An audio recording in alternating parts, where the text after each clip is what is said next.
Hello, everyone, and welcome to the Cricket Podcast, where we're doing our Friday IPL special. You'll be able to see from my shirt that I'm fully decked out in my Lucknow Super Giants team wear, and we're going to be talking about two matches. We're going to be talking about No Ball Gate and the Rajasthan Royals v Delhi Capitals thriller, and the resurgence, the continued resurgence of the legendary Mahendra Singh Dhoni in the CSK v Mumbai match last night. I'm Jack Hope, and I'm really excited to have you back on the show.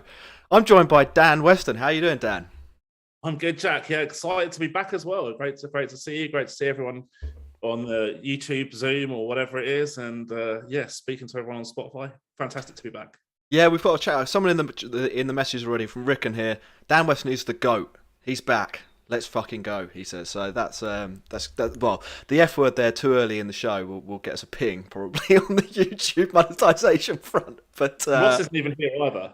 No, Ross isn't here. A couple of messages for our listeners. We are sponsored by Serious Cricket. It is the 22nd of April, so your season's going to be kicking off if you're in the UK or anywhere in the Northern Hemisphere, to be honest.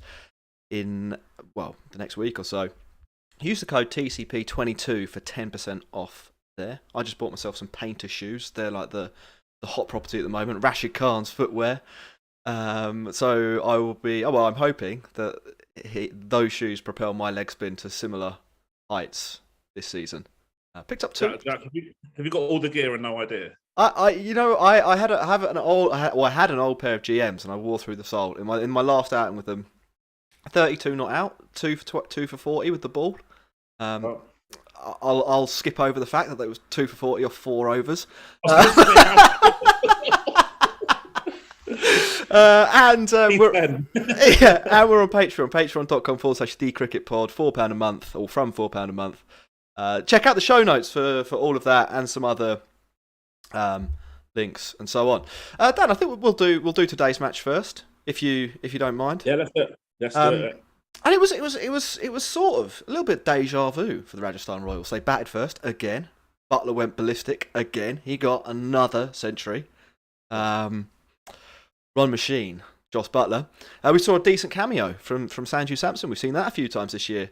And Rajasthan end up posting a boatload of runs. They show that you can bat first. They're walking evidence that you can bat first in the IPL and be successful. And then they bowled, and we saw a similar story there. They've got this quite potent bowling attack with Ashwin and Prasith and Bolt and Chahal and the other guy, whoever that depends, depending on who they're playing.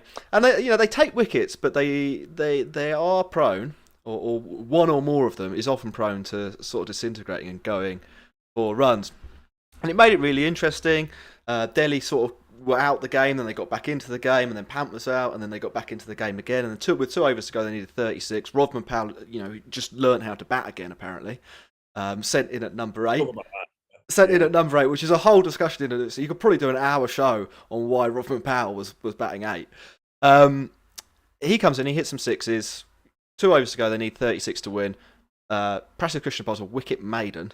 Lalit Yadav does not cover himself in glory. We've been saying it's the year of the Yadavs on our show, Dan. I don't know if you've been listening along. Yeah, I have. I've listened to my TV. And it wasn't the day of the Yadavs today. Let's put it that way. No. The final over comes up, and it's Rodman Powell on strike v Obed McCoy. And Obed McCoy, he's not been having a great day. He went for I think 26 in an over earlier on. First ball, 36 required. Harmison one as well. Did Harmison 1 for 5? Yeah. First ball, 6. Second ball, 6. And at this point, the commentators, like Peterson, goes, full falsetto. He goes his octave. He's like an octave above, like the weirdly high pitched voice that he normally has. Third ball, 6, and there's a huge controversy here. It's above. Well, I don't know. It's close to waist height. Rodman Powell puts it in the stands. Prithvi Shaw. Not Prithvi Shaw, sorry. Rishabh Pant and Norkia was doing the old VAR, wasn't he? On the sideline, we're upset. And one of the coaches comes on. There's a big, Barney. The commentators are saying they hate it, but the voice they're saying they hate it with suggests that they're absolutely loving what's going on. I think it's probably slightly detrimental. I think once a no ball isn't called, Doing that got Obed McCoy, bought him enough time to be like, let's just execute one ball here. Let's get out of this without complete humiliation. And it also maybe took Rodman Powell out of the zone. Next ball's a dot, then there's a 2, and then there's a wicket. And so we don't quite get like the, at some point in a T20, somebody's going to go 6, 36 off the final over. At some point that is going to happen. Not today though. Delhi fall, what did they end up falling? Like 15 runs short, 14 runs short, 16, 16, 15 short, yeah. Pretty exciting stuff, Dan. Yeah, really nice, like good chase actually. In terms of they were almost kind of on target for the majority of it, but it's so difficult to score 11 plus and over 20 overs. Like with the wickets going as well, it's so tough. I was quite impressed with the way that they generally went about the chase, but it is quite a few points that I want to make. I think you're looking at maybe some commentary about last season when we were doing real regular shows. That even though the pitches were horrible, teams weren't going hard batting first, and they were setting themselves up to be picked off in a chase. And what I like to see was this Rajasthan Royals, admittedly probably on a better surface than we had a lot of the time last year, just going hell for leather. It was fantastic, and I wish more people had done that. More teams had done that last year. More players had done that last year, because I felt that was a big strategy mistake that teams did last year. And it was nice that Delhi kind of just teed off and just tried to keep up with it, and it was just too much. And there's no shame in that, because chasing 2-2-2 is bloody difficult. Yeah. Rodman Powell, I mean, the commentators were going kind of mad about it. I actually think that was a reasonably smart decision, and I'll tell you why. Now, I've watched Rodman play a lot. I watched him play a lot in the T10 recently, and I wasn't coding the games, but I was taking notes on a lot of things that maybe people don't normally take notes on. And two things that he has quite a polarized dynamic of is that, one, he likes to dot up at the start of his innings. He does like to take time to get set, and I don't think they could afford that at that stage of their innings with the run rate escalating. And two is that he's much stronger as a pace hitter than he is a spin hitter. Now, RR kind of backloaded Chahal a little bit, and I think that was done, the Delhi strategy with Powell at 8, which looks stupid now. He scored 36 or 15 if you're after timing, but I actually think it was a good strategy. They held him back until kind of Chahal was done. Yeah, I kind of get where you're coming from that. The thing I would question, maybe, to play devil's advocate, is whether Rodman Powell dotting up a couple of deliveries, or Rodman Powell potentially being in a slightly unfavourable matchup is still going to be your best chance of winning over and above sending in Akshar Patel and Shardul Thakur. That's all I would counter. I mean, like, Akshar Patel and Shardul Thakur, there's nothing inherently wrong with them as down the order players. I mean, there's more than one franchise out there that would love Akshar and Shardul to be batting in those positions. But I did wonder whether maybe they'd have been better off taking the punt that Rodman Powell would overcome that matchup, because if he were if he were able to do that, he still might have been their best route to victory. I'm hoping I haven't lost you, Dan. Your picture's disappeared, but no, here you are. Yeah.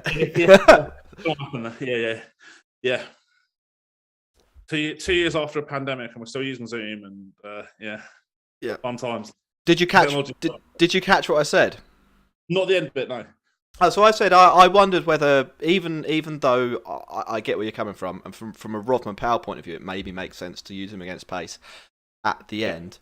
Does the fact that you use Akshar Patel and Shardul Thakur, or they're the alternative batters, and they're maybe not quite equipped to do it even on a good day, mean that you you really box yourself in, and maybe it's worth taking the risk of sending Rodman Powell when the matchup isn't perfect, because he still is realistically your only hope of victory.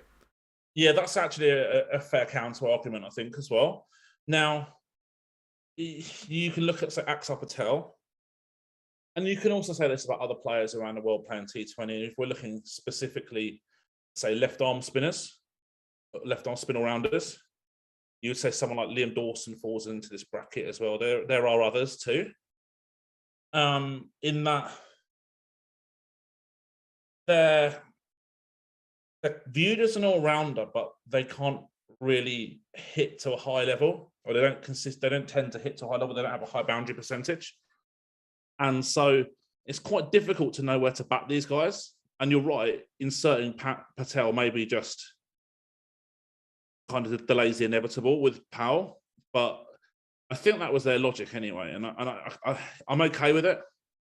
Much more so than the commentators. I think at one point pretty much forgot. They thought that Delhi had forgotten that he was there. A bit like, well, that's actually kind of happened before. Like there's a Blast final. I think it was semi-final or final. It was definitely on finals day about 3 years ago, and I think Notts forgot to back Joe Clark, and they end up losing some game that they did about 10 off 2 overs with 7 wickets in hand. Something like that. Anyway. So yeah, it's not unheard of in a T20 to forget that you've actually got someone left to bat. I don't know. I don't think it happened here. So if we move on from where he batted and talk about what he did when he did bat, 36 from 15 balls. He's finally sort of turned up after a pretty abysmal IPL in general. Did you think it was a no ball? What's your official analytical take on no ball gate? I thought it wasn't even close to being a no ball. Unless we're changing the definition to thigh high. But having said that, I don't like the fact that you can't review no balls. I'm if you've got 2 reviews in a match, I'm more than happy for a team to be able to assign one of those reviews to a no ball or a wide, whatever. Yeah. These are crunch situations at the end of a match that can ultimately cost players places in their teams, which can cost players money. It can cost coaches jobs. And I think that if you've got a review left and you think that's a no ball, I didn't. But if Delhi think that it's a no ball, they should have every right to review that if they've got reviews left. Yeah, I mean, I don't necessarily disagree with that. Yeah, why not make the two reviews, for anything? There's been a few close wides, haven't there, near the end of games? I'm thinking about Stoinis the other night when he told the umpire to fuck off. He didn't tell the umpire to fuck off. He just shouted "fuck off" really loudly and then looked at the umpire. I'm inferring that the fuck off was directed towards the umpire on that occasion. But the ball before was a wide, and it's a run, but more importantly, in that circumstance, it was another opportunity for him to hit 6. A ball, yeah. And I think, I agree, it wasn't a no ball in my mind. Like he hit it quite a long way in front of him, and at that point, maybe it was waist height, but it's a full yard basically in front of him that he's reached out to. That's the whole point. Slap it. Yeah. You've got to be waist high if you were standing in the crease. Yeah. Otherwise, you could charge down the pitch on every single ball. Oh, it's waist high. Yeah. So I think it's I didn't really have a problem with it. I thought it was a fine call, and I think, bad luck, and I think probably don't come on the pitch and moan about something. Well, at the end of the day, they lost by 6 boundaries. If you lose by 6 boundaries, you don't really have the right to complain about a no ball. No, that's the other thing. It's interesting you say that, because that's where I was going to take us on, or kind of take us on to next is Rajasthan Royals batting, and not just today, but across the whole piece for the IPL. They've regularly had to bat first. I think they've batted first in all but 1 matches, perhaps. Probably like us at Punjab, actually. Yeah, and in all of those matches, they've been super aggressive. Now it helps that Josh Buttler is having a god year. It's today I was looking at this. You were talking about boundaries. He hit 9 4s and 9 6s. That would be a decent outing for a team. to pick up sort of you're not setting any records, but if you hit 18 boundaries and 9 of them were sixes, you'd probably say, okay, maybe we want to hit 2 more fours there's a certain team last season. I'm not sure if they even hit 18 boundaries in one match last year. Yeah. So it was. Yeah, no, I mean they were. I don't think that might have been their season high, 18 in one game. He has been incredible, Joss Butler, hasn't he? Like it's the question I actually wanted to ask, and I wrote this down. The question I wanted to ask you, Dan, is how many is a bit of a weird one. How many times better in terms of value added to the team is Joss Butler so far in this IPL versus the next best player in the league? Well, in that's an impossible question to answer. Oh well, try. I just want you to hear the thought exercise behind it, really. So prior to this tournament, yeah, I have him as I had him as clearly a world-class T20 player. Yeah. I would probably had him in the top 5, 7 batters in the comp. Definitely up there. Is he been the best batter in the comp by a mile so far? I'm like, this is just stunning. I mean, it's like taking Joe Root's test form and saying, "I will raise you with this T20." He's got 226 more runs than second place with a strike rate 20 higher. Yeah, I mean, it renders the argument about the orange cap strike rate completely irrelevant as well, doesn't it? It is, I don't ever remember someone batting this well in the IPL on a consistent basis. But by the same token, like I said, I probably ranked him maybe top 5-ish for batters in the comp before this tournament. So maybe there's an element of variance in it as well. Will he mean revert? Let's see. I hope he does. But I think he's going to have a terrible second half of the tournament if he's not going to win the orange cap. Yeah, he would do. I mean, obviously, he's got the form of his life. Yeah, the only other player to even do anything sort of on near this level is probably Kohli in that year where he hit 4 centuries and 750, so a strike rate of 150, which is decent. Well, no, Gale got like almost 700 runs at a massive strike rate back in the day as well. Yeah, I think probably might have even been the same year. There was that one year where the Royal Challengers Bangalore were pretty incredible. I just can't, batters wise. Before the tournament, like when Ross and I did our preview and where we thought people would come, I think we had Rajasthan probably not quite making the playoffs because their batting seems to go to about 4 or 5. Like Ashwin has been, they've used Ashwin at 3 and 6 and 7 in this tournament, and Ashwin is not really anyone's definition of an up and down the order type T20 specialist. But Butler playing like this he's worth, I think, probably 2 of the next best player in batting terms, yeah, and probably 3 or 4 of the league average top 5 players. But he's not far from winning the matches from single-handedly right now. Well, him and Chahal between them kind of. Well, yeah, I mean that's the other thing I was going to say. That the next best player in the tournament might be Chahal at this point. Like Chahal's quite a long way ahead in terms of wickets.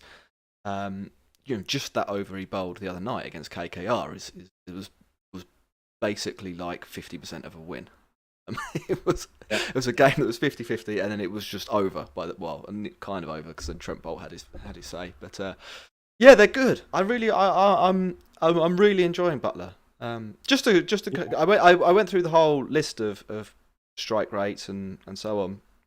Hetmeyer, Livingston, and DK have got better strike rates than Butler, playing in a different role, all of them, but about 280 runs fewer across the tournament, which is. I mean, they've all had great seasons too, right? Yeah, no, and all of them. I wasn't. As I think I've said to you before, I'm not the biggest Hetmeyer buyer, but I've had to eat humble pie. I heard you call me out on that on the other week as well. I thought I'd take us both down. Yeah. You did. I mean, certainly DK and Hetmeyer have exceeded my expectations for them. The other thing, and maybe the final couple of points on on this. I found Rajasthan's bowling or their bowling setup quite interesting in the tournament. So I think I said in the little match summary that they've got a bunch of guys that try and take wickets, but are all prone to, let's say, an off day. They're quite wide standard deviation bowlers. Yeah. Paces. And I think on pretty much all occasions we've seen like one of them get pumped. But because somebody in that team's going to take wickets, it does seem to kind of balance out, and like one of them will drag it back, and then the other one will let it slide, and then someone else will drag it back. What do you make of their bowling? Is it, is this a sustainable way to set up your team to hunt wickets? I'm genuinely not sure. I mean, having three bowlers with three paces with a pretty high standard deviation is mathematically probably not going to work on a regular, completely regular basis. Certainly not as much as maybe it has worked for them so far. And again, maybe we talk a little about mean reversion there. And you see this the wide stand deviation they can stay with the pressure Krishna taking 3 for 22. I think he got smashed in the last game as well. And 99 off Bolt and McCoy's 7 overs. So we see that again, which is the difference between the best and the worst in this particular match is insanely big. That you don't tend to see that very often. Is it sustainable? I'm not sure. The other thing with Rajasthan, I mean, obviously they've done extremely well so far, and you have to tip your hat to them, but they haven't really had much in the way of team disruption in terms of they've been able to play a pretty settled team. And your point, I think, that you made earlier about you sort of look at them and you think top 4, top 5, and then where's the rest? I think is fair. But their top 4 have batted so well, it hasn't been relevant. But there will be times, I think, in the tournament where that won't happen.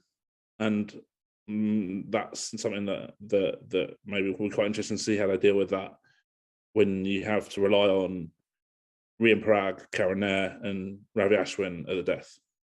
Yeah. But we haven't seen that at all, have we? We've basically... Not really. But Butler's been playing like 2 top order batters, 3 top order batters at the top, and then Hetmeyer, to give him his due, just hasn't been out. So he is like, normally you need sort of a battery of guys that are going to come in and not really care about their wicket and have a high strike rate to do what Hetmeyer is sort of doing by himself at Rajasthan at the moment. I don't think it's inconceivable that they have 2 or 3 matches where Butler snicks off early, as he nearly did today, and then Hetmeyer belts his first ball straight down the throat of long off, and then it's like, it's Rian Parag time. The man. Yeah, no, I agree with that. I think that's it's going to happen. No team can continue this. Yeah. On the Delhi side of the ball, they've now slipped to 3 and 4, which. They've been a bit unlucky. I mean, they have been unlucky with injuries. They've been unlucky with COVID, certainly. Ponting today. I was thinking about Ponting. He was watching this in his hotel room, wasn't he? I imagine he switched off after about 10 overs of the first innings. Watched a couple of episodes of Everybody Loves Raymond. Shamatu batting. Yeah, exactly.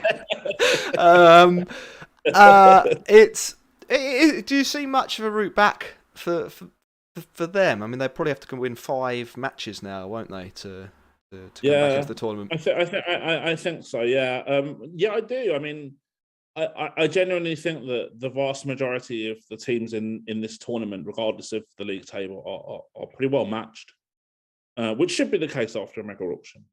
And I've said a few times on this show already tonight, mean reversion is possible. Top, 3 guys like Shaw, Warner, Pant at the top of the order. If they're getting overseas back in at 3 as well, that's a strong top 4. Probably not really any less strong than the Rajasthan top 4. If you're looking at it from like a pre-tournament basis, if you like. So there's still a lot to like with their group, and they're well in it still. someone's probably going to go and win 5 out of the last 7 to qualify from a 3-4 spot. So they're still in it. I think realistically, there's a lot to play for in the second half of the comp. It's set up really well, I think. The table down to every team from 8 and above has got a real chance. Some of the teams, I think, we've just talked about how Rajasthan, there are weaknesses there. It's not inconceivable. I mean, I think they'll qualify, just to be clear. But it's not completely inconceivable that one of, say, Rajasthan or Gujarat go on a complete, dive bomb and don't win a match for 4, and then they're right back in the mix. Or Sunrisers. Because there's even if you're a favourite in those 7 matches, you're probably like a 55-45 or something like that. Doesn't take a lot to go against you. Yeah. Should we talk about yesterday's match? El Clasico. Basically the most irrelevant match of the tournament so far. It still comes down to the last ball. There's loads of drama, and the most famous cricketer on the planet wins it. How many matches have these two teams played with it's gone down to the last ball? I know, it is incredible. It is incredible. So Mumbai, they took on CSK after being put in Chennai Super Kings. After Mumbai were put into bat, Chennai Super Kings did just about everything they could to try and help Mumbai get to a decent score. They wouldn't take, no catch was simple enough. Unad Kat came in, they let him get 19 off 9 balls at the end just to, make it a little bit of a contest. But Mumbai's commitment to self-destruction in 2022 is too powerful, and they could only stagger to 155. With the ball, though, probably I'd say for the first time this year, it looked like they weren't absolutely dreadful. They had people bowling sort of in the right role. Daniel Sams came to the party and took some wickets, took 4 wickets. And it did look like they were going to defend a pretty low score. I think maybe 155 might be the lowest defended, or would have been the lowest defended score in the IPL this year. They throw the ball to Unad Kat. He's got 17 to defend. Takes a wicket first ball. He gets Pretoria's first ball. Single second ball. You're thinking 16 off 4 balls, even against the world's greatest ever finisher, trademark, MS Dhoni. This is in the bag. Gets hit for 6, third ball, and you're kind of thinking it's okay. It's okay, Jaidev. You've got 10 runs in the bank. That's enough. Next ball goes for 4, 6 off 2. Now it is in the balance, but you still win that sometimes. You've still got a decent chance, so you just need to basically not get it for a boundary. He pulls that off first ball. It goes for 2, and then Dhoni finishes it, doesn't he? The crowd goes wild. If it is a swan song, it's nice that he's sort of broken out some of the old hits for this last go around. He had that. He got his first 50 in a few years, didn't he? In the opener, completely irrelevant to the match. And in this one, he finishes off Mumbai, probably going to be irrelevant to the tournament. But I'm sure it brought a tear to many a person's eye, Dan. Possibly, yes. I full disclosure, I didn't actually watch this game. I was in Leicester yesterday watching us against Derby. He kind of still has it and kind of doesn't. It's weird. It's weird. Yeah, it is. That's sort of how I feel. You kind of see that and you're like, okay, well, there's something to work with there. Maybe he'll do another year. And then there's other moments where he does just look a bit old and a bit sort of past it. 40 balls or something like that. Yeah. I wonder whether it's a situation where you get him in a situation where greatest respect in the world to Unad Kat. He's not who I want bowling the 20th over a match in my life. And Dhoni probably matches up pretty well to Unad Kat. Still matches up pretty well to Unad Kat. So it was potentially on the cards. Had it been a proper bowler, not a proper bowler, but like a guy with. Well, look, let's not bring Mills into this. But had it been somebody with a bit more death experience, I think they probably don't concede 16 runs in 4 balls to Dhoni. There's not an awful lot of evidence that that's something that's still really in his locker. Obviously, it is enough. I mean, he did it to Tom Curran last year, didn't he? But I'd put Tom Curran. Yeah, and it's an opposition and entry point scenario, I think. Yeah. I thought CSK weren't awful yesterday. I didn't think they managed to take some wickets early, and that's, I think, been their problem most of the tournament. Deepak Chahar's been an issue. Mukesh Chowdhury was good. I don't know if you saw, actually. I really liked this. It was like a premonition thing. In Mumbai, obviously, because there's no reason to watch them. They were like trying to tease that Arjun Tendulkar might play a game. They posted a video to Twitter of him yorking Ishan Kishan. And it was like, everyone was sort of like, is it going to be the big debut? Is Arjun Tendulkar going to play? And then when it came down to it, really what that was a premonition of was Ishan Kishan getting yorked by another left arm seamer. And I thought it was really funny, and like it was really funny that they'd set that up, not played Arjun Tendulkar, and then the opener in the video gets yorked exactly like they tweeted 6 hours before. It's a really crap season for Mumbai, isn't it? I know you had some ideas or some thoughts about where it might have gone wrong for them. Do you want to talk about that? Yeah, I do a little bit. I mean, obviously we have to give them huge credit for the dynasty that they effectively assembled over the best part of a decade. But I mean, it'd be good actually if you guys somehow could go back into the archives and remember our discussion that we had about the retentions from after last season. And I'm pretty sure I tweeted about this as well. I have to try and find a tweet.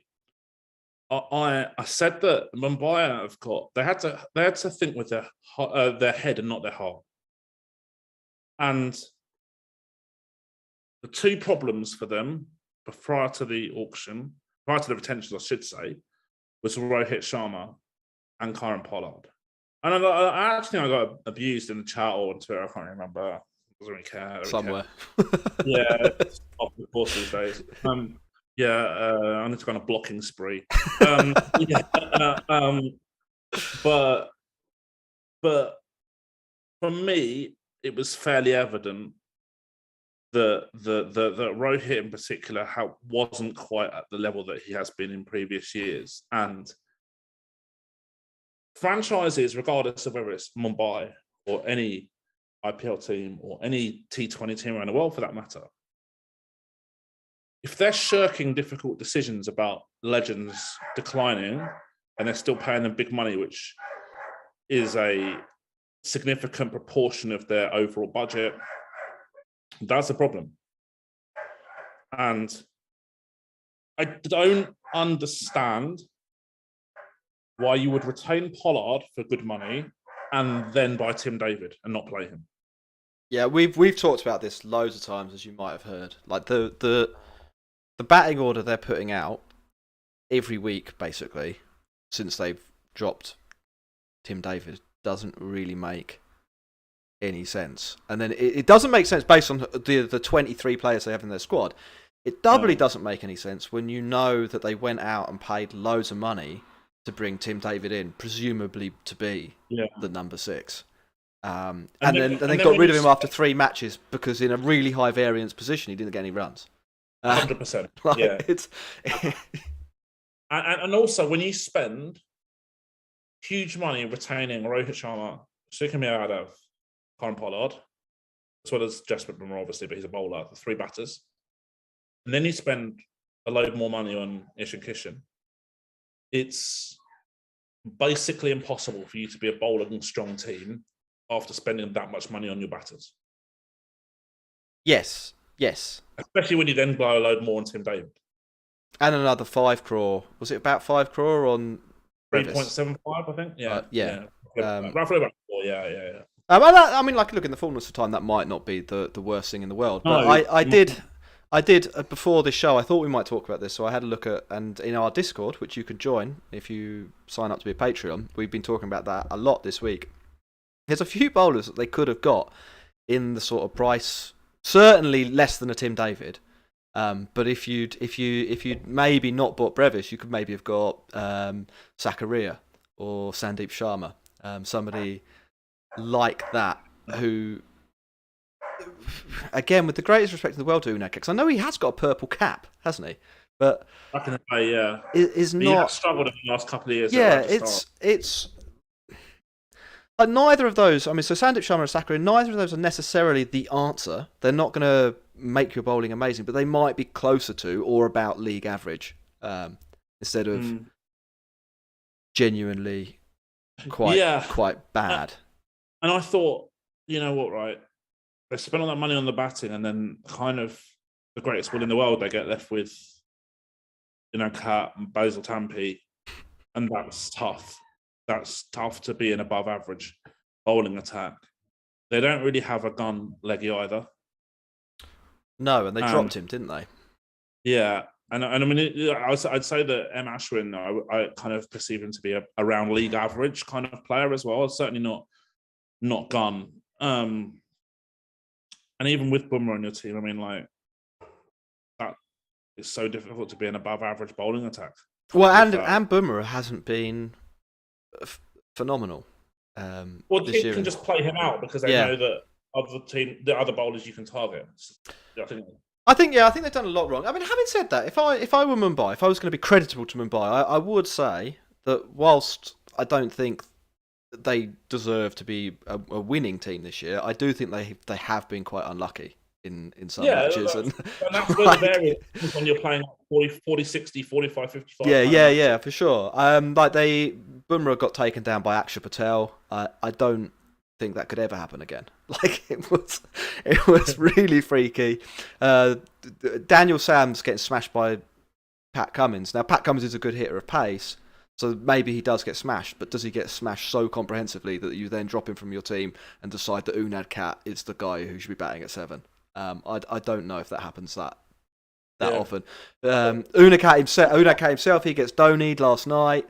Taimal Mills gets taken to the cleaners by KL Rahul, and so he's gone from the team. Surya Kumar Yadav, and this is I promise the only time we'll mention Punjab, but Surya Kumar Yadav ran out their whole team against Punjab, and he's an experienced batter, probably doesn't do that very often. So maybe within there they deserve to have won a couple of matches. They've been ahead in quite a few matches in terms of like who's likely to win, but also they are masters of their own demise to some extent. They're with weird batting orders and sending in Sky at 5 and. 2 questions for you. Yeah. One, what the first one wasn't. Critic Shakeen. Yes. I didn't see the game yesterday, but I had a good look through his kind of career history, and he'd basically never played a pro T20 game ever before, not even in like Tamil Nadu League or anything like that, or even Vijay Hazare 50 over. That's quite the promotion. Yes. How was he? He was okay. He wasn't very good. I think it was similar to the Rothman Powell thing today. Actually, when I was watching it, they sent in this geezer, and obviously the idea was, let's get Powell. We want to use Pollard, as our 16 overs and later guy, but. I'd make the same argument as I made about Akshar Patel earlier. Like, at that point in the game, their best chance of victory was Kieron Pollard batting for 10 overs and getting 70. I thought sort of delaying Pollard didn't really make sense. I mean, as it happened, Pollard didn't get many, and Tilak Varma, who has been amazing, I think. Tilak Varma's been fantastic. I like him. Yeah. He was the one that managed to kind of get them back in the match. He wasn't awful. I mean, they did this Amalpreet Singh. Was it Amalpreet Singh? Yeah, they had two, him and Ramandeep Singh as well. Yeah, and neither of them, like, you looked at what they'd done at the level below, and you were like, they should be dropped from the level below, not promoted into the IPL. Yeah, I know those guys. They're all in my database and stuff. So yeah, I know who they are, and I had expectation, what level of expectations I had for them already. Yeah, but the Shakeen I'd never heard of. But strange. And and that kind of leads on to the second question, which I've now remembered, which is great. Okay. It is. Do you think that Mumbai have been a little bit guilty of chopping and changing and giving players like 1 or 2 games and then getting rid of them, and really they might dress it up as saying they're trying to find a winning formula, but I think a lot of the time it's simply your best sort of 13-ish, 14-ish players, and you have that core group, and you might change your team based on the opposition or the venue or something like that. But generally, it's going to be from those core guys. Yeah, I think that's definitely been the problem, and I think beyond that as well. I think the way, even the people that have played every match have been asked to do so many different things. I don't think 7 matches into the season we've really got a good idea of what a lot of these players are best at, or what they're in the team to do. Like Rohit and Ishan have opened every single match, and then from there it's like, we're game 1 of the season, we're going to send in Ammalpreet Singh, and he's clearly not going to be good enough. And then it will be Tilak Varma at 4 for that match, and then we'll go Pollard, and then we'll go David, and then Brevis comes in, and he's batting 3, even though he doesn't really look like he knows how to play the moving ball that well, but he does seem to be able to smash it. So you're like, why is he not batting 5 and Surya Kumar Yadav at 3? Sky himself, I think, has batted 3, 4, 5, and maybe 6. Like, it's like all these different positions, and you're sort of thinking, he's the best player you have. Like, he's your best player. Use him like any other franchise would use their best player. Don't have an experiment at number 3, and then Surya Kumar Yadav coming in at 5 in the back half of an innings when he has such a broader skill set than that. I think the only thing that has been consistent, really, apart from the openers, is that Pollard's only allowed to come in after the sort of 16th over, and I think that sort of cost them a couple of matches as well. Yesterday, potentially. But also against KKR, when he came in for the last over of the match, got 22 at his best innings of the tournament, and was not out. And it was like, well, if you're going to go through, what's the thought process here? If you're going to spend a lot of money on retaining Pollard, and even if you sort of want to use him as a finisher, like, you have to be, I don't know, slightly more tactically flexible, I think, than they've been there. But yeah, the people coming in and out of the team is ridiculous. The way they've used Tymal Mills now, I think it's. I expected Tymal Mills to be better than he has been. I don't think he's bowled that well, but he has also been asked to bowl power play overs and like the 11th over of the match, and it's like the same coach at Southern Brave was using him for 15 of his 20 balls in the last 30 balls of the innings, like every single game. So they know there's somebody there. The head coach knows exactly what he is good at, and instead of using him like that, they're using him sort of like the strike bowler, and he isn't a strike bowler. He doesn't bowl many conventional wicket-taking deliveries in the way that, I don't know, Josh Hazlewood does sort of bowl conventional wicket-taking deliveries. Balls that might hit the stumps, balls that might seam, balls that might swing. It's not his skill set. It's very definitely sort of the end of the innings, and so I think it's been really weird how they've used the players they've got. And I should turn my light on, by the way. I'll be back in a second. Carry on. Yeah, it's now to our overseas listeners. It's now 8 p.m. UK time, so the sun is going in. Yeah. Now that's the whole point. I think is that in T20, I think it's so important to have really good role clarity for your players. They understand what role they're in the team for, where they're going to be used, and they're backed to execute their skills that they've been purchased for and that they're in a team for. And as you say, the fact that the Mahela Jayawardene coaches Tymal Mills at Southern Brave, and last season in the tournament constantly backloaded Tymal Mills and Chris Jordan to cover the last 4, if not 5 overs between them. And then they're bowling Mills in different phases for Mumbai. I don't know if I really like the phrase setting a player up to fail, but I don't think it's that far off it. Well, I don't think they're setting a few of them up to succeed, necessarily. No, exactly. That's the better way of putting it, yeah. I mean, Unadkat, for example, if you want to take I think he was sort of the victim of this yesterday. I don't think... If you're going to buy Unadkat, use Unad in the only role that he's sort of reasonably decent at. Bowl him in the power play. Probably bowl him 3 overs in the power play. Do what KKR are doing with Umesh Yadav. Taking like a piece of scrap metal and being like, well, maybe we can, adapt it into something that will be kind of useful in this expanded league. I think that might work. It might not. It might be that he isn't good enough, but you can get rid of him. The problem is, Dan, that we're talking about this halfway through the season, and it's still a theory. They haven't actually. They haven't tried. They haven't tried backloading Mills, and they haven't tried front loading Unad. I think possibly as well. And Ross pointed this out in the WhatsApp that maybe Mills wasn't the guy for them to go for as an overseas player. He said that they've got Jasprit Bumrah. They've kind of got a lot of the death phase of the game covered. Whereas Jasprit Bumrah maybe not as good in the power play. Spend your overseas money and get somebody in up top who can bowl those overs. That you obviously need someone to bowl because you're using the death over specialist to do it. Does that make sense? Yeah, I mean it's but then ultimately you still need to have them 4 or 5 death overs locked.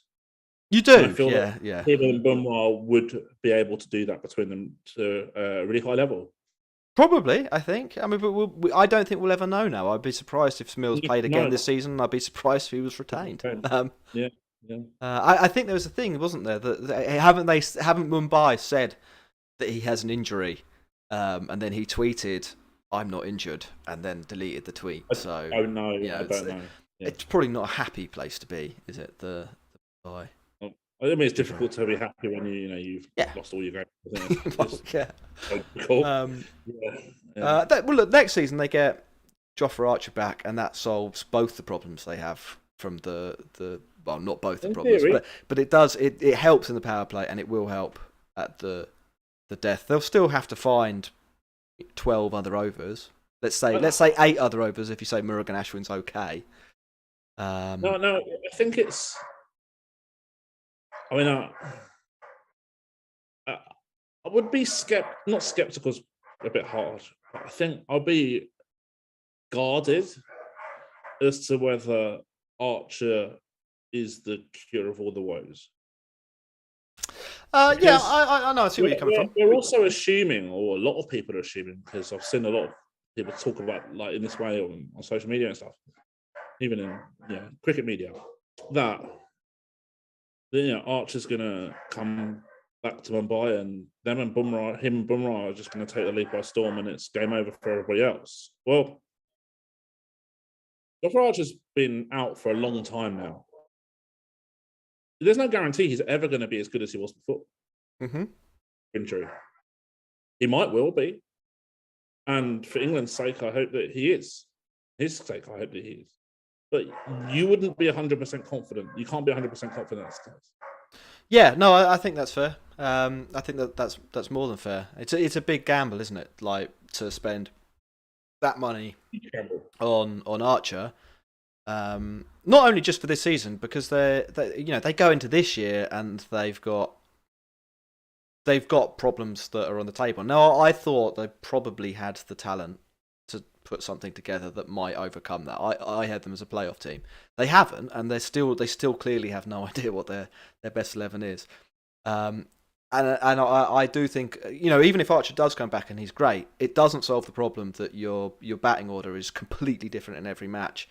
And you don't really know where people fit in, and you've got 2 old dudes who I don't want to say undroppable, but it's a tough conversation. It's a tough conversation. I think they're borderline undroppable. Yeah. I mean, Pollard retired as an international player, didn't he? Yesterday. Yeah. Day before, maybe he's on the wind down. I don't know. Maybe it's this year and next year or something like that. I'd still say Pollard might have a little bit left in the tank in a limited hitter kind of role. He was great last year. He was great last year. Sorry, but you don't pay big money for that. What, like yeah? Well, maybe, yeah. I do think that that Rohit Sharma's a weird one.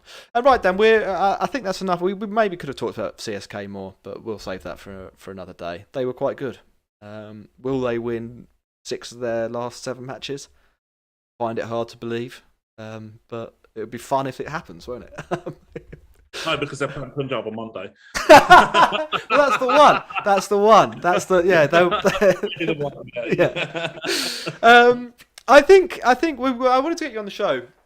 We wanted to talk a little bit more about the dynamics of the expansion from the 8 team to the 10 team league. Like, we have spoken about this and how the quality might have gone down in some areas, and there might be some players that are sort of thriving now that found it hard weren't thriving last year. Let's say Shivam Dubé is a great example of this. Yeah, a guy who merited a place in the side, and this year, not only does he merit a place in the side, maybe if I'm being charitable, merited a place in the side last year, to be honest. But this year, commands a place in the side. He's played an amazing innings. He's up near the top of the. Well, he's in the chasing pack behind Joss Buttler in terms of runs. And what have you made of the expansion from 8 to 10? What did you expect to happen, and how much of that has come true? Okay, so being really honest with you, with 2 new teams, effectively that's going to be 22 new players coming into the player pool who are going to play on every round. With no increase in overseas, I expected the standard to drop, and I think it's not dropped as much as I thought, but I need to recalibrate my model at the end of the tournament to work out if it has or the extent that it has. But what I love about it is that I felt that in the past with 8 teams, it was very possible for the 8 teams between them to be fairly conservative, pick the journeyman guys and guys, they know known quantities, if you like.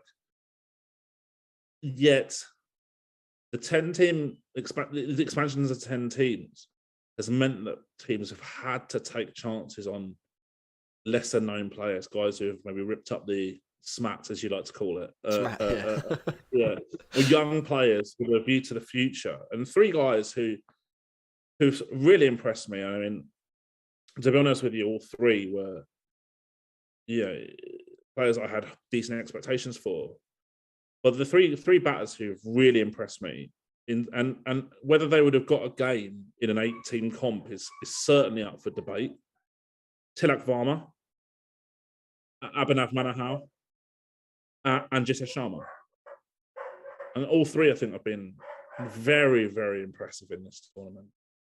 We're seeing maybe a little less in terms of the bowlers who are breaking through, but certainly there's a real positive feel for me of the Indian player pool in terms of a new dynamic coming through that is extremely aggressive, full of boundary intent. And I hope that translates to the national team, because I feel like at the moment they don't really kind of take that approach. And I think that it's nice to see that they've got players coming through who will help them do that if they are so minded. Yeah, I agree with all that. And I think they are 3 players that are sort of really exciting to see, and you could probably throw into the mix there as well someone like Ayush Badoni and so on.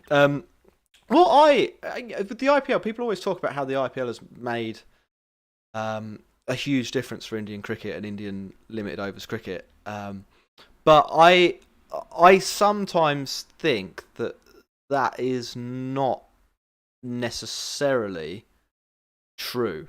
Particularly when it comes to ICC tournaments. I think they're pretty good in bilateral cricket, but you don't always get the best teams there. What I to sort of build on your point that you make from the expansion and how you've got more aggressive players in the league now, I wonder whether the old 8-team league, because of the conservatism, actually meant that the international team played a slightly dated brand of cricket, because the domestic league, the high-level domestic league they were playing in, there was not really a lot of incentive for anyone to be innovative, because you had jobs for life. If you were one of those 8 franchises, you could get into the playoffs 1 in every 3 years. Like it was. You could have 25 at 120 still get picked up now. Yeah. And now you have the 10-team league. And what think has been sort of really interesting about, and I'll be interested to hear this your thoughts on this from a kind of tactical point of view, is that maybe contrary to my expectations, but there's been I think a little bit of a diversity in team strategy this year that maybe we didn't see in last year's IPL and IPLs before, where everyone kind of played the same way, and it was like, don't lose wickets on the power play, knock the spinners around, last 5 overs, let's target the last 5 overs, hopefully with 7 wickets in hand. Now you have teams like, well, let's look at Rajasthan, the way that they play with their quite short batting order, or their quite limited batting order, but they incredibly aggressive batting first and going for it from ball one, because I guess the safety net of people down the order, it doesn't really matter if you're just Buttler, does it? Like, if the only way you're going to win the match is if you go ballistic. There's no point setting it up for Ravi Ashwin later. Like, it's all sort of on you, and so you've got teams that are sort of playing like that, and then on the flip side, you've got some really quite bowling heavy teams in like Sunrisers Hyderabad or Gujarat, where if you look at their batting, you're like, that's dreadful, but they're able to put wins together and they're able to pick up points because they've gone so heavy down a kind of different avenue that they're able to strangle people and they're not getting battered at the death like some of the like Mumbai are, for example. I don't know if that's something that you've noticed or thought about. Yeah, and I really like that, because as you say, there's maybe 8 teams last or recent years with, I wouldn't say not all of them have a fairly similar philosophy. I think peak Mumbai had a very different philosophy to peak Sunrisers, for example. But I think what we've seen this year is, with the expansion of 10 teams and the mega auction, where you couldn't retain many people, couldn't right to match, there's been a lot of teams who are trying to think of different ways to solve the same problem. Yeah, you can't assemble a god squad anymore. It's your resources are just too thin. At some point, you're going to have to go into that next level down, and you have to make compromises no matter what. And every action has a reaction.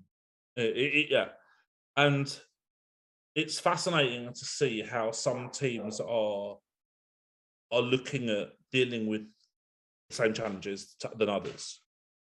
Some teams maybe have reverted a little bit to type, but I think that this year we are seeing more of a diversity of thought, and it'll be fascinating to see, like, over the next couple of years, especially if we maybe even see an expansion to 12 or 16 teams in the future as well, how the divergence in strategies continues. Yeah, I'd agree with that. I mean, like whilst it was amazing when the IPL was 8 teams and every team was better than more or less every international team, it is also, as you say, quite fun to see different teams approach the fundamental objective of winning a cricket match from quite diametrically sort of opposite points of view. And I think over the next 2 or 3 years, we'll this is the way these things work, is that a couple of teams will develop a strategy that works and they'll start winning, and then everyone will kind of follow that, and what it is that wins out, I think, will be pretty interesting to see. So what we maybe lose in terms of that high end quality, I think you definitely get back. And there's my cat in the background there. I don't know if you can hear it. We've got cats and dogs on today's show. Cats and dogs, yeah. But yeah, I think I don't think the competition is any worse for maybe the quality going down just a better notch. tournament. Yeah, I think as well you get a few more sort of heroes and villains, if you like, as well. Someone like Shivam Dubey. That greater standard deviation in matches and higher variant moments and stuff like that. I think. What I also like at this year is that they're playing on good pitches and there's loads of runs. It's better than last year. Last year was a snooze fest on them pitches. It's been, and there were a few teams who were like basically dead in the water at the end of the auction cycle as well. So it's been terrific. Dan, I don't know how much time. What time is it? We had a few questions through, but we have talked about a lot of stuff. So, Pete, if you ask a question, I'll go through the ones on Twitter, unless you send us a super chat, basically, then you jump to the front of the queue. Actually, on the topic of that, I hit like and subscribe to our YouTube content. We do these shows Wednesday, Friday, and Sunday, so they're pretty regular. Next one, we've got Cameron on. You've met Cameron, haven't you, Dan? Yeah, I know Cameron for a while. Yeah, yeah, he's on Thursday. So it's not where did Thursday come from? I just said where the shows were, and I've gone Thursday. That's yesterday. Yeah, I was trying to sort of carry the conversation on while I got the questions up. Ankit's asked one, and this has been sort of a topic, and I don't necessarily agree with this, but I'd be interested to hear your thoughts on it. Ankit's asking about what can be done to negate the benefit of chasing in a match, and whether there should be an auction system instead of a coin toss. Where do you stand on that? No, I don't agree. I do think that there's a considerable bias towards chasing, especially in the evening matches. But we also have to realise that a toss is a 50-50 event, and broadly speaking, over a long sample size, no team is expected to win more tosses than the other. Now, it doesn't help if you lose your job because you lose like 4 tosses out of 14, and you end up getting stuck in every game. But by the same token, it's a reasonably fair system. Last season, I was even stronger on this view. I'm less strong this year because of the divergence of strategies that we just talked about. But last year, I felt that a major effect which created the toss bias was that teams played too conservative batting first. They didn't bat as if they knew that they had to get well above an average score, because so this is a bugbear that I have from a lot of commentators, is that a lot of commentators think that an average score is the pass score. Well, the average score is only the pass score if 50% of the teams batting first win. The average score batting first is 150, but only 25% of teams win batting first. That is not the pass score. Yeah. The pass score being 170 or something like that. So you have to bat cognizant of that fact before you start your innings. And I didn't see teams last season do that for much at all. I felt that the teams were very conservative last year, and that really played into the hands of the teams chasing. This year, I see teams with a bit more intent batting first, and I like that. I think there's a good Virat Kohli quote about this, and he's not somebody who necessarily lives what he says on the topic, but it's basically along the lines of, if you lose the toss and you get stuck in, then all that's happened is the game has changed slightly. You know what the task is. It's not. It might be an advantage, a small advantage to bat second, because everything is sort of defined for you. But you have to adjust your mindset, adjust your strategy. And you know what? The last 2 matches from the Rajasthan Royals are really good examples of this. They scored too many runs for the other team to chase. Even when it looked like they were going to come back into the match, they were only one mistake away from it being all over. And we didn't. I agree. We didn't see it too much last year. Teams win. Like you can win the match at half time, more or less. If you score 220, it's very, very difficult to chase that, even if loads of stuff goes your way. Vinay asks, whose captaincy has been most impressive in the IPL? Ooh. I don't know, really. I don't. I'm skeptical about the value that most captains add. Yeah. Pass. Okay. Yeah. Sorry.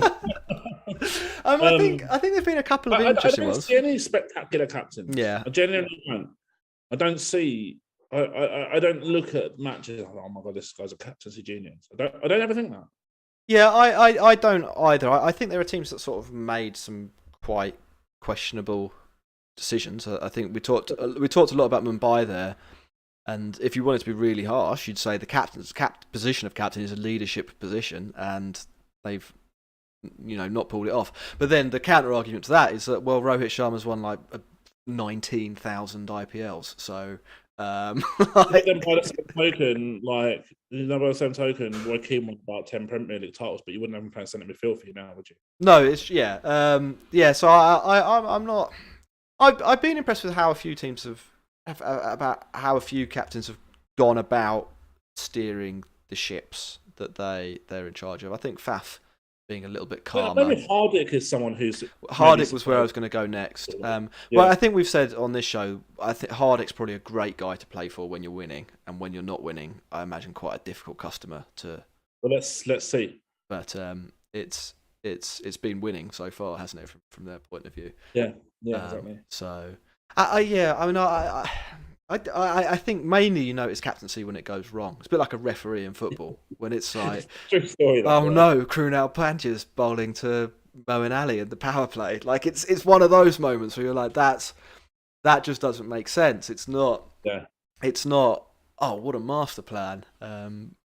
I wrote a piece on this actually, and I looked at all the bowlers that have played for Dhoni and all the players who had played for somebody else and compared how well they performed. Only away from home when Dhoni was the captain, and when Dhoni wasn't the captain. Obviously, away from home means you don't have like home advantage. So and it was about 3 runs an innings, which is it's an amount of runs. And those runs probably 30 runs in one match and no runs in loads of others. That's probably how that sort of comes together. But if the best captain adds 3 runs to his team's expected run total, or 1.5 to his total, and take 1.5 off the opposition or whatever. It tells you the impact of most captains. Negligible. Yeah. For sure. And then, sorry, the final question. I keep doing this. I always flick away from where I'm supposed to be reading from. The final question, and I think this is an interesting one, really, for you as a recruiter. Do you think the league underestimated the importance of bowlers at the auction? No, I don't think that the league. I don't think that the league did at all. I don't think the teams did at all. But unfortunately, and this is the case for various skill sets, there's a finite player pool. So it's not like there's 50 great bowlers that everyone just left on the shelf, so they could have exactly. some reserve batters. And as I said earlier, I feel like the breakthrough players who maybe wouldn't have got games before have been batters rather than bowlers as well. So maybe, this is stuff I've written about before. The player pool from a batting perspective maybe is more plentiful than a bowler perspective. Yeah, I think I'd go along with that, and I think something that maybe not be noticeable, but something that this is quite eye test here. It'd be interesting to actually compare this to previous years. I think some teams have struggled to get out the best players on the opposition side. Whereas last year you'd have 4 out of 5 bowlers were really good. Now it's because you have to husband those bowlers, and you need some of their good overs later in the innings, or they're a spinner, so they can't bowl they can't bowl in the power play, but you might want to keep your Chahal overs for later in the innings or whatever it is. I think there's been and I think it's actually applied. It's benefited Lucknow Super Giants maybe more than anyone else. Teams have really struggled to get out Quinton de Kock and KL Rahul in a few matches, and they've been able to set such a platform that even though I don't really rate their batting order later on, the game has been made easier by the fact that there's just not too much penetration, and that sort of applies to cricket at all levels. Anybody who's played village cricket will know if you turn up and the other guy's got a batter that's a couple of levels too high, you're buggered. There's just you're just waiting for them to make a mistake, and they'll go on and on and on and on and score loads of runs. With a bowler, you can see out a bowler, can't you? Like it's you can and make hay elsewhere, but not for a batter. They just dominate one end for the whole innings. But Butler's really the big example, isn't he? Of course. No, I remember we played village cricket once, and back in, it must have been 10 years ago now. Maybe not 10, maybe 8 or 10. And some random Aussie turned up, and he was like the overseas player for Tunbridge Wells. And he's a bit good, this guy. And he ended up getting about 200 not out in the village game off like no time at all. And he was right. It's it's like an 8-year-old bowling against men. I think we've seen a bit more of that effect, and the big boys dominate. The Aussie got a contract at Glamorgan and played first class cricket. Right, we're going to wrap up the show, I think, Dan. Thank you very much for joining, everyone. If you're over on YouTube, like and subscribe. If you're over on Spotify, just subscribe and rate us 5 stars. If you're on Apple, same deal as Spotify. And all the other podcast platforms. We are sponsored by Serious Cricket. Use the code TCP22 for 10% off your cricket equipment. And patreon.com/thecricketpod is where you can give to us directly. Every little helps on that front. We're up to 41 now. We're edging 42. Sorry, we're edging our way closer to that half-century mark. Is it another race to 10k? It's kind of, yeah. We've made 10k now, and we've stopped pushing that. We've been stuck at like 10.4k for a couple of weeks. So yeah, subscribe. We had a couple of subscribers during this episode, almost alive, the last one. Do it, guys. Do it. Yeah. So cheers. Thanks, Dan, for coming on. Yeah, been really great. Thanks, Jack. Take care, guys.